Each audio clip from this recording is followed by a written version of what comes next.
Change is inevitable. Everyone shifts. Welcome to a conversation about currently changing human behaviors and how we can either get ahead or fall behind. Hosted by Rick Shaughnessy and Charlie Witkowski, founders of Timecraft. Timecraft helps brands do the right thing today, so they're prepared for tomorrow. Take it away, fellow humans. Welcome, guys. Welcome to Everyone Shifts. Today we have my friend Dori Bright. She is a marketing expert in the payments processing space. And today we're going to talk to her about the future of money, something we're all interested in. Yes, I hope so. So Dori, since I don't know you as well as Rick, could you give us a little background on your experience and kind of your role and your expertise, just to get everybody situated? Sure. And thank you, by the way, for inviting me to this. This is really a fun opportunity for me. And cool.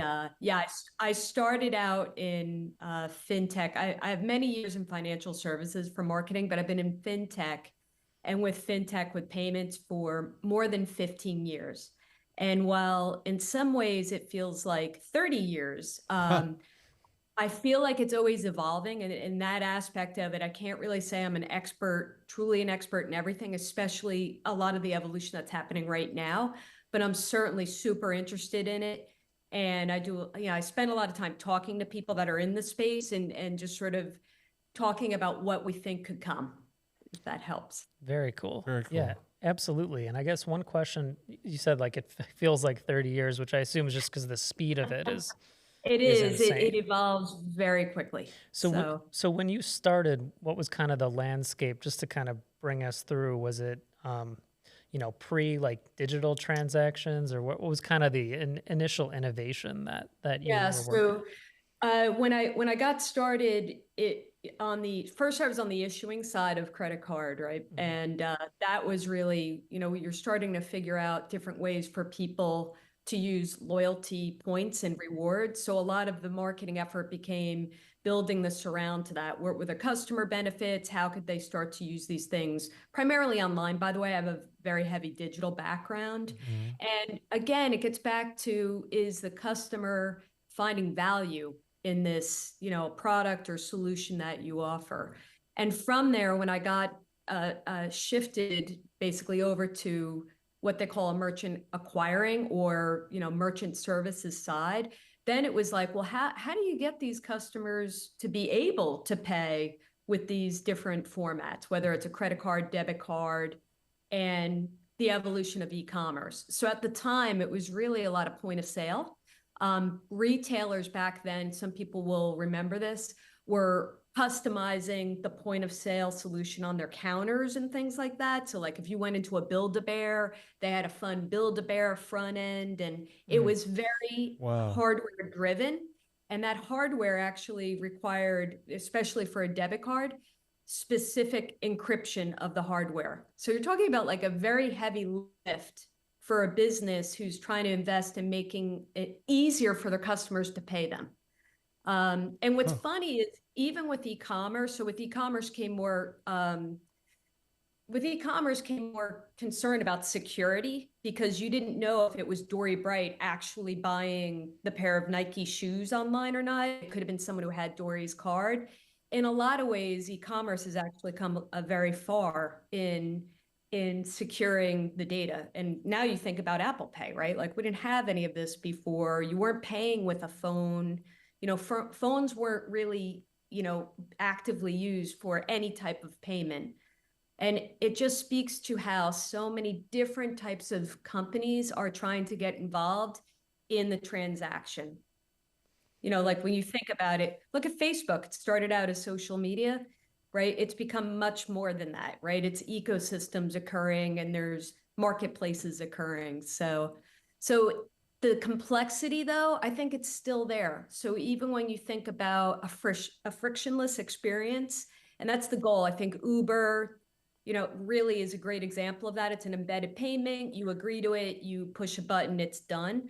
There's a lot behind the scenes by those companies and the processors that support them to make that feel so seamless and secure. I would say security is a big part of user adoption. So So that's interesting. Are there any other like meta trends besides like seamlessness? If that's a meta thought, right? yeah, Are there any other yeah. trends that are like that have come about since you've been in the space? Certainly getting away from the hardware, I think, is Right. really key. When you think about like how big Verifone or Ingenico, those were like the big hardware dealers back in the day. And even before that, NCR, right? I don't even Wow. know if you remember NCR, right? I think it got bought by AT&T at some point, but they had these big cash registers, these machines in the big retailers. And a lot of that is now becoming integrated solutions, software, payment capabilities, so that, any of us could actually be running and accepting, different forms of payment off your phone, off your existing laptop. It's like almost like bring your own device. And I actually think that's a lot easier for people than having to learn hard coded systems that are, F5 is to, Right. you Right. Training know, up people on yeah, like can you imagine training the people at your local, Wegmans or Acme, Right. and they had to be experts in how to run these machines? It's become a lot more, software point of sale interfaces that make the clerks and the employees of the companies using it a lot easier. Yeah, Yeah. because to your point, I still think about when you go to if you're at the airport and you have like a ticket problem, they have to go in and it's all keystroke commands to sort of change your stuff. They can't, they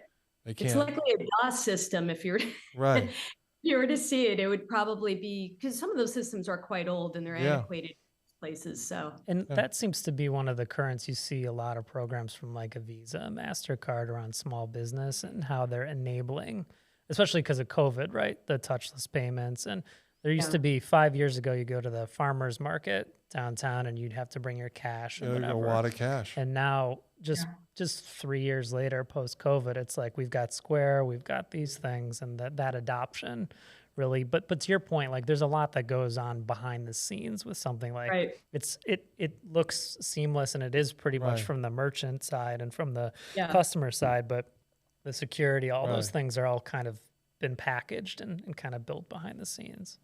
So COVID, I think you bring up a good point, Charlie. COVID really pressed the go faster button, particularly for retailers. We think about all of us, we're hunkered down. We are not leaving our homes. People actually, for a little while, were not even ordering from restaurants, Sure. right? They're cooking Right. at home, whatever. But they did have to get to a grocery store to pick up their goods or maybe get some products at a Target, right? And the big push for the big retailers, particularly for, companies I worked for, was that pay at the curb or Right. pay online, pick Sure. up at the curb. And when you think about that ease and convenience, it's pretty nice. Oh, I mean, yeah. when you think about just the time in your day spent running your household or doing those types of things, it's still good, right? So you can order ahead, pay online. Starbucks with their mobile app, I believe they're doing the majority of their businesses now through that mobile app. They just pick up and go. Right. And when you think about it, yes, there's a security issue there, right? Because anybody could go pick up my latte that I ordered, but it does seem to run overall pretty well on the honor system. I think it does. Do you think, so are there brands that should be, using the transactional tech and all those back ends differently? Are there companies out there that or should they be doing it differently? Do we dare open up this question? I think, I was just thinking about this because where there's a lot of opportunity is the restaurant space. And when I think about where they are, right? So it's different for a retailer, right? Shopify's out there. You have a lot of e-commerce capabilities within website building solutions that you have. Right. But with restaurant and menu items and like what you want on the side, or you want a certain, like I think bars are too, like people order like a specific alcohol type or something. It gets quite complex about the customization people want, but separately, the ability for that payment to be embedded and go away, I would say it's needed. So what happens today is, at least for me, I sit outside of New York City, right? I call my pizza guy, he takes a card over the phone, totally not secure, by the way. Yes. I know. Same with mine. I trust him, right? Right. I call him every Friday, so I know who he is. So if there's something going on with my card, right? But that is totally not secure. And some of the restaurants now have a card on file, right? So they'll say, Right. oh, give me four. That's a little easier. But when you go to a restaurant and there's still like you're waiting for the check at the end of the meal, and then the waiter or waitress comes, they take it, they go behind, right? So that's considered a white glove restaurant, right? That's Right. supposed to be a high-end restaurant. But as a customer, now I'm waiting. Well, I had to wait because where are they when I want to pay? They don't Right. know when I want to pay, right? Or when I want to go. And then two, they run away with the credit or the debit card or maybe the gift card or whatever. And I have to wait. And there's a security issue there. So how could it be so that it's almost like a push to pay in a way? And the phone, by the way, everybody has the phone with them, right? So there could be a lot more of a seamless transaction going on in that space. And I think That's interesting. during COVID, Toast was one of the companies that's done a lot to scan the QR code on the receipt and you can pay. But that, for the short term, created more friction where it's like, well, now I got to log into my Toast thing. And like, but they are looking kind of that end-to-end solution. And one thing that I know in the US, culturally, we have that kind of like they take the card. In Europe for a long time, it's been much more like, hey, we're just going to swipe it Right at the at the table. table and that kind of, yeah. Right, exactly. Right. So we just but kind in of, a way, Europe. Yep. Go ahead. Yep, that's we are a little like old school, to be honest. But Europe is a little bit more advanced, and certainly Asia is as well, right? QR codes in India, for example, it's like done deal. Right. Really? So, yeah, So it's more very- like the Amazon store experience where you go into and you just walk out when you're done eating.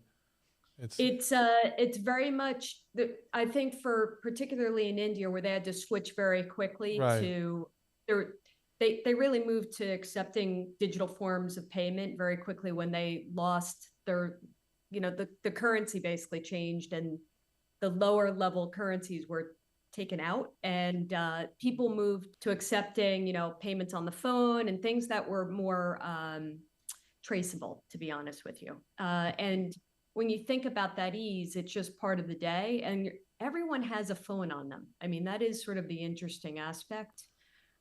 We all have a piece of glass in our hands. Yes. And then the phone has a wallet on it, right? Mhm. So that's where now, which wallet are you using? Are you using the wallet on the phone? Like there's some adoption there that has some opportunity, I think. But where it becomes where my data is secure, I'm holding it, I'm not giving it away. Right.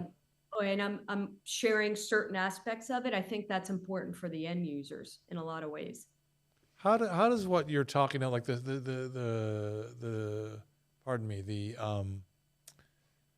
process you just spoke of for the human at the restaurant, how does that impact the processors and the back end system? Like, usually a QR code it's getting tied to some sort of transaction type. And then QR codes, like for example, Clover is one of the, Right. one of the brands. It's totally accepted, right? It's become something where if you're pulling up your menu, right, using QR codes were a big thing I know in New York City. And then from there, if you're able to push to pay with a QR code, as long as it's a transferable transaction, it's tied back to that individual. I think it's a fantastic and simple technology. The management of the QR codes or after they're used, that's something I don't know enough about, Right. but I would some maintenance required in, how long you hold the code, Right. when do they get cleaned up or maybe even reused after a certain amount of time, or is it only a one time? So, Right. So yeah. so when you were talking about, buy online, pick up at curb, right? Do you Yeah. think everything's going to go that kind of direct to the consumer? Does retail, is it going to be more of a D2C world in that way? Do you think that's going to happen? When I think about, you have the ease of Amazon, and Amazon's a marketplace, or like an Alibaba is a marketplace, but separately, there is a behavioral trend. Even my teenagers, right, will say like, well, Mom, why don't we just buy it direct from the store? Like, why are we shopping around? And there's a benefit to going direct to consumer, right? For those brands, in that now they have the direct relationship. And as you think about cookies going away and privacy becoming more of a thing, if you have a personalized relationship with your customers and you can do a better personalized approach for maybe that next sale Right. or experience, maybe it's an experience, maybe it's something where you want to invite them in to try to have a little bit more engagement, or maybe have them participate in a feedback or, future product development, right? Now you can do that. You can't do that on marketplaces. You're not getting the information. Frankly, you don't really own the customer, right? Right. So you're really losing a lot of opportunity by not having something direct. Yeah, I noticed that Kroger isn't, a lot of them are setting up retail ad networks, but Kroger's just saying we have data. If you want some of our data, we'll partner with you. I'm sure there's a transaction involved with that, of course, but Yeah. it sounds like they have data that they're just, with CPG brands and stuff, they can just get their hands on it and work with it. Certainly for CPG, like you look at Walmart. Such a massive retailer, right? And the big 500-pound gorilla out there, along with Amazon, they did a pretty good job of pivoting e-commerce when they were behind. They were super, they did. right? And now they've entertained more of this, like, certainly, pay online and pick up, but also they have a marketplace. And with that marketplace, they now are offering advertising within their space. And with even that, I've been more on the B2B2C or Right. SM. What they tend to lack, though, is targeting ability. So while everybody can buy coffee, Keurigs or whatever, right? Right. If you're trying to sell a certain solution that's like a subset of your customer base, it usually is a little bit more difficult on those platforms. Oh, no kidding. What about as companies, what I should say is, what do you think transaction data is going to give a company if they have So it? if I think at where a company like Visa, MasterCard, First Data, like these really true, global payments, right? They are looking at the transaction in aggregate. So even though there might have been 5 things I bought, they're only looking at the one and who made the purchase, right? At a direct to consumer, like, I don't know, we could pick on, let's say Vans. I love Right. Vans. Right? Vans knows what products I bought.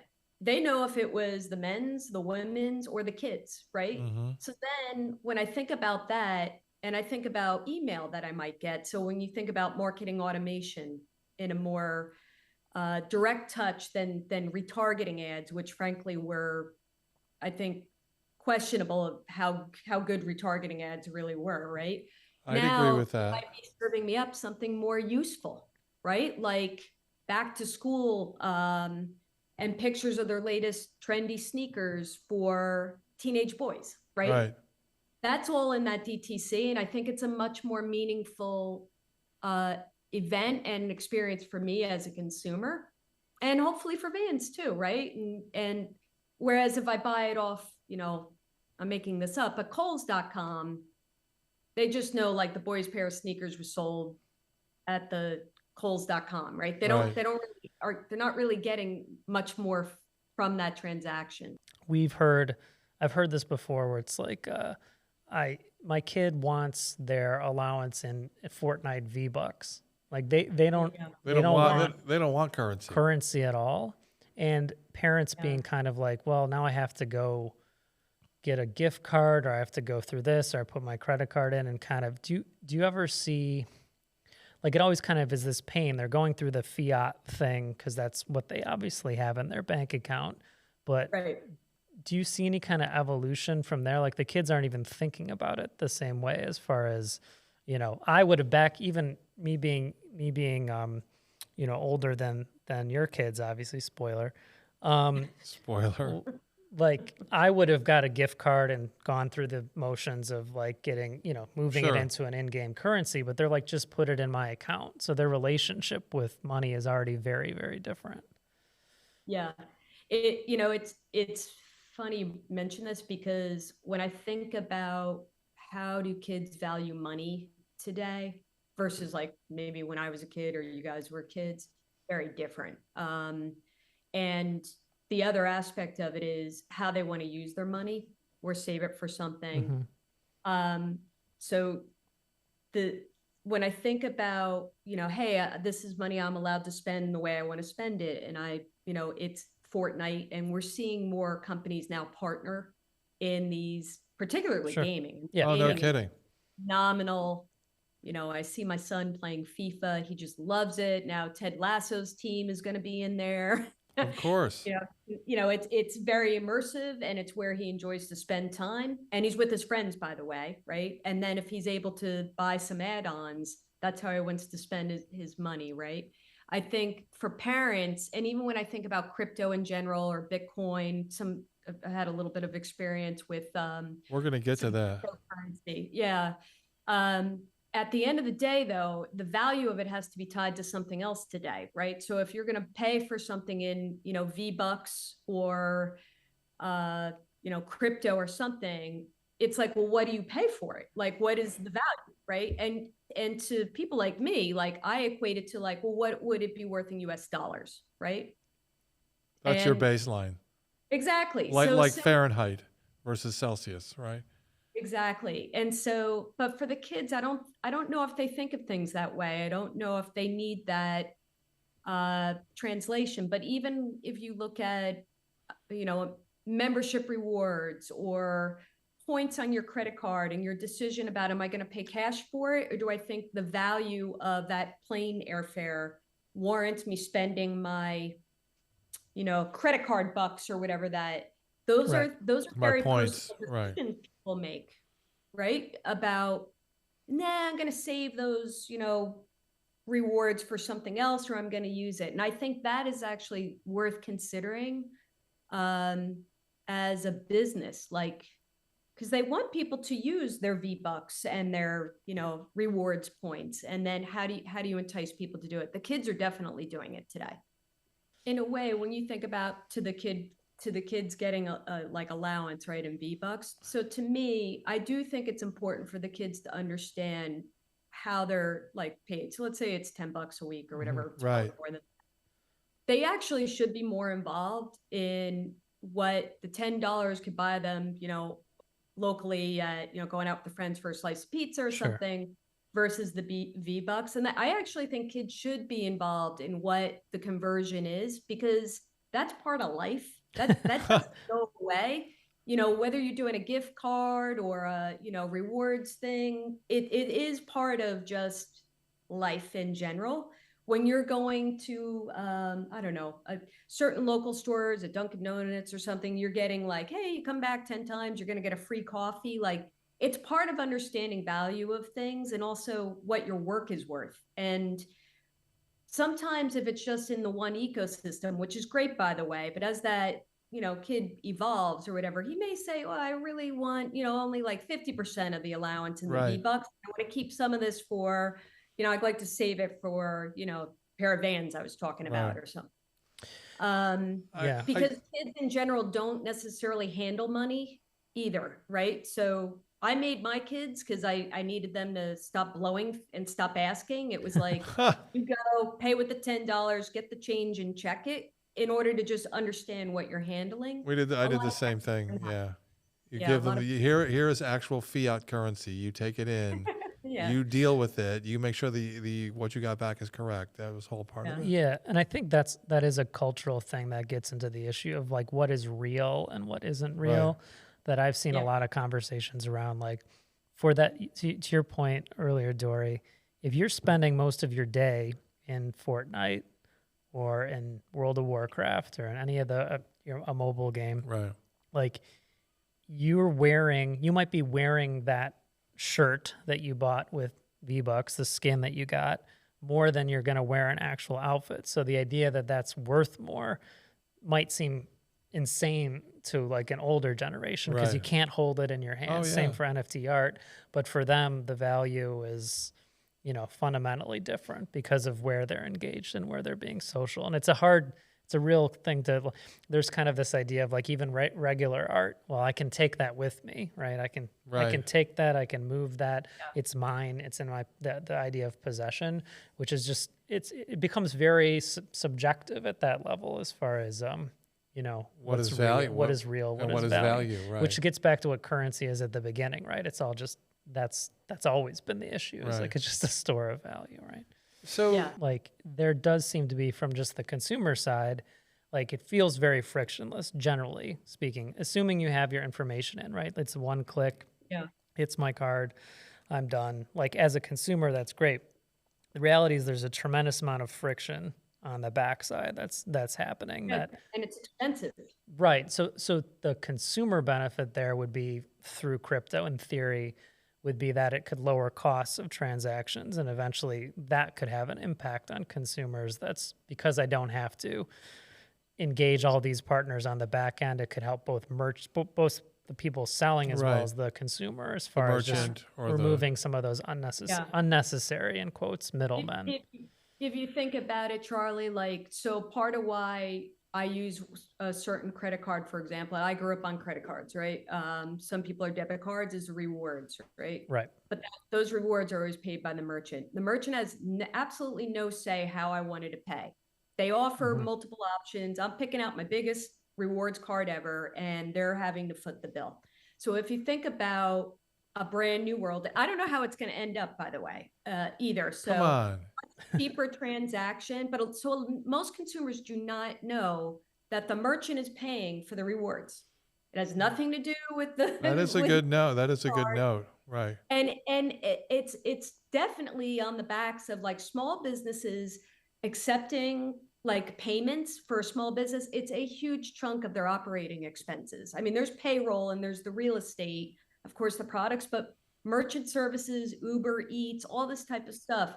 It's a lot of charges that go on to the merchant. So if it's a cheaper transaction, which it is, crypto transaction is much cheaper, then it's really about the education down to the consumers about what's the benefit. Is it better for the environment? Questionable. Is Right. it better for your local community? Yeah, it might be. And in fact, would the merchant even say, hey, you could get that a little cheaper by taking it on some sort of digital currency versus a credit card?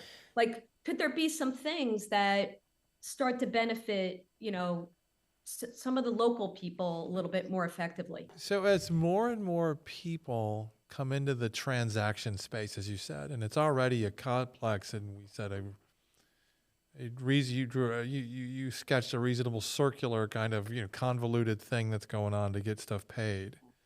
What happens as the crypto, the blockchain sort of comes into play?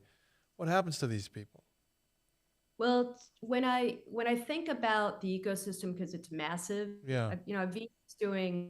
Visa doesn't publish it out, but it's rumored they're doing 24,000 transactions per second. I mean, it's hundreds of millions of transactions are occurring, and people, you think about people paying like $1 on a credit card or whatever. Right. I don't think that goes away. If anything, the way merchants, there was a Deloitte study that they did with PayPal, and it was late last year, December 2021, and they were asking the big retailers, what do you think of crypto? What do you, where do you think this is headed? How do you prepare?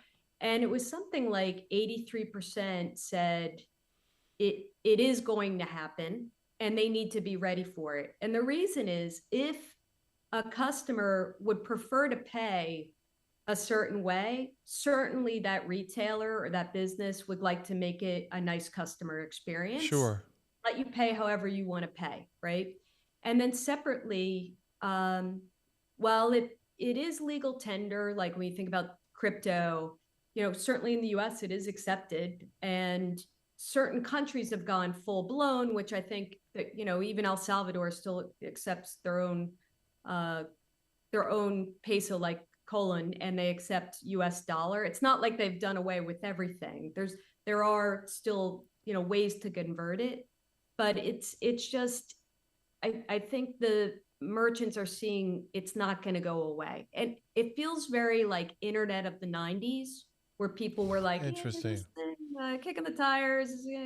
It's going to evolve. It needs regulation, but in general, I think there's a lot of goodness on just more transparency in one way, privacy in another, more frictionless capabilities that I think it is going to evolve into A thing. might be different, but I think it's going to happen. Thinking about the idea of the wallet, and the primary use of a wallet, right, is to store. Traditionally, would be to store some currency, Physical right? currency, yeah. Or then it became And credit some cards. credit cards. But what you're getting at is interesting too, where it's like, but also if you really think about how a wallet was, I was thinking of like back in the day, my mom had one of those wallets that like folds out, and they had like all the different cards in different compartments. Sure. But there was rewards cards in there. There were special things. And like, that is truly what some of this wallet technology is. Like, you could learn a lot about her buying habits, what stores, Just because she had a by- Kohl's, 10 punch kind of thing or whatever else. And it really is kind of a moving, just digitizing a lot of that. And there's so much information in that wallet back in the day physically, as well as now. And the technology still needs to figure out, again, millions of different wallets and things like that. But that access to that data is going to be, like we said at the beginning, going to be really powerful. That is going to be wild. What do you? I think go ahead. No, go ahead, please. If a wallet, so the wallets now are holding like medical records, emergency. So as the wallet evolves to be like my hub, where my information, I own it, I manage it, I share it as I actually prefer that. Like, nothing scares me more than my medical information sitting at a doctor's office and they photocopied my photo ID, right?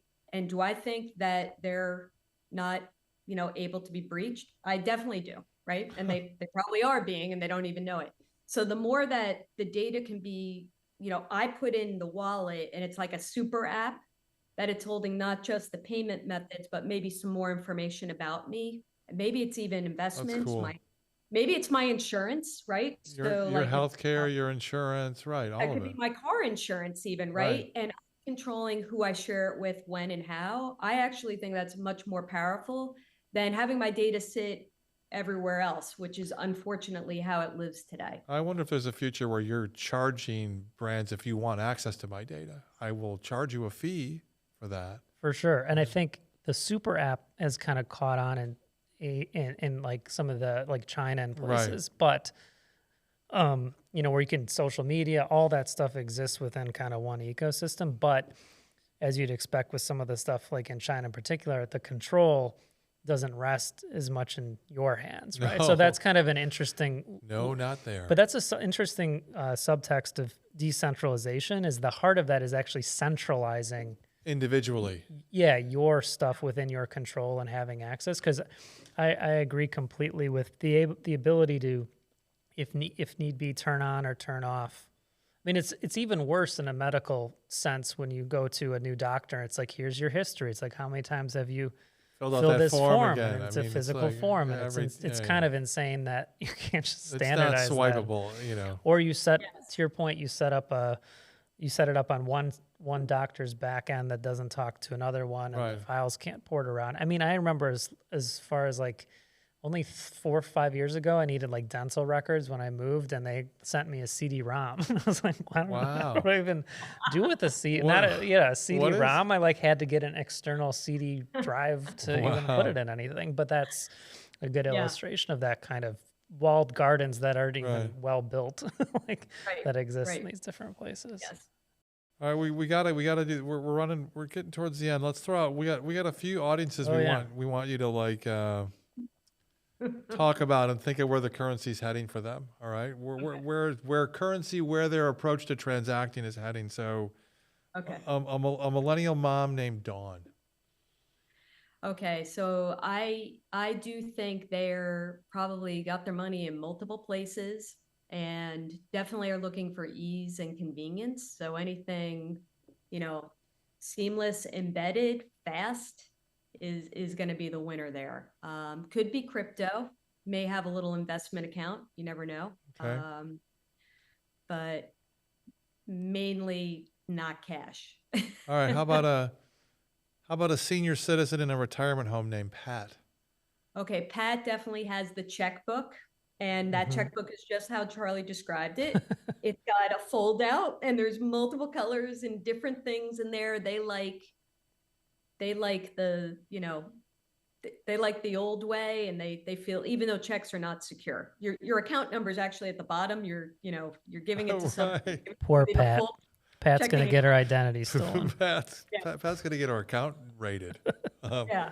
What about a senior in high school named Bilbo? I named these They're people. definitely, they're the V-Bucks, they're the digital, they're the Venmo, right? Yeah. It's I think when I think about my own kids, they're probably the anomaly, because I did say to you, I do, for things like use the cash, see what you get back, please add it up. Right. They are, other people are using debit cards with their kids, when they were much younger than mine, that's for sure. Okay, how about an orthopedic surgeon named Sanjay? So that's interesting, because somebody like that, when I was speaking to people in the crypto space about like, so who are these audiences? And you talk about the unbanked, right? And like poor countries, and they have hyperinflation and all this. But actually, there's a lot of people that are using it, or were using it, maybe not now. It's, the value's so down, but they were using it as an investment strategy. Not all of their money, but a portion as an investment opportunity there. And then what they use it for? To me, if you're using it for an investment, it's something for the future, like maybe for your kids, right? Maybe for your future planning, right? It's not there yet, but I'm sure it's being considered. So. All right. What about a single guy named Dennis who's 35? When I think about that, that's really, could be in the gaming space, definitely the virtual. Also looking for, I would say anything easy, not a cash user, but probably got some credit cards on the line.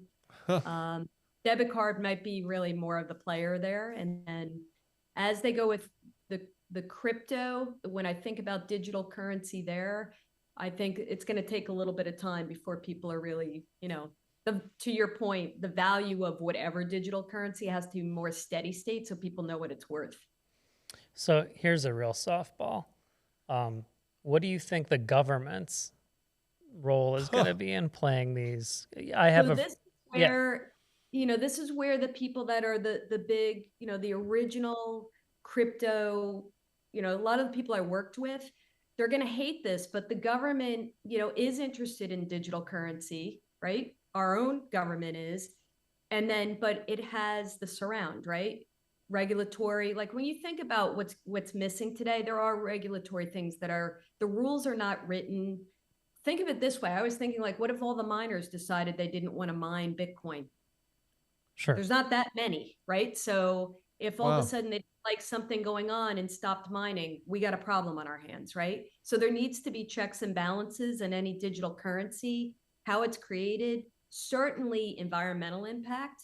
But I do think there could be something there. And is it stable? That's really one of the key things. How long till we do away with physical currency in the U.S.? Oh, I don't know. So your kids can say, I didn't need to learn. Yeah, so your kids say, I didn't need to learn this, Mom. Yeah. I don't know. I when I think about kids, and like kids they don't even know how to write a check, by the way. They're not taught that. No. Money in their birthday cards, that does still happen, but it's one of these things. India did move away from their smaller denominations and having it in their cash flow, and it was a very moving event for a whole country of that size to do it. So I think if money is misused, that's probably a quicker way to get rid of it. Whereas digital, if it's totally traceable, if it is, but I don't know. I think it's a ways off. I think people like cash. Do you guys have an easy pass on the highway? Do you have somewhere where you pay? Yeah, I just use that. Yeah. It's an iPass, but it's compatible with Easy Pass. Exactly. Yeah, same idea. Yeah. Do you ever notice how many people still pay cash? Yeah, there are lines over there. There are lines. So I used as soon as it came out, I was using it many years ago. But there's still people that they don't trust the system. So That's You always have your mattress as your last right. Right. There's always a Exactly. your mattress. last storage vehicle. Right. That's my wallet is my mattress. My mattress is my wallet. You just gave us the Exactly. title for the podcast. There you There go. you go. bud. There you go. My mattress is my wallet. The future of mattress technology and Right. fiat currency. Right. Listen, Dori, thank you so very much. This has been awesome. Yep. Super cool to hear this. I learned a bunch. Likewise. I learned a bunch. Same.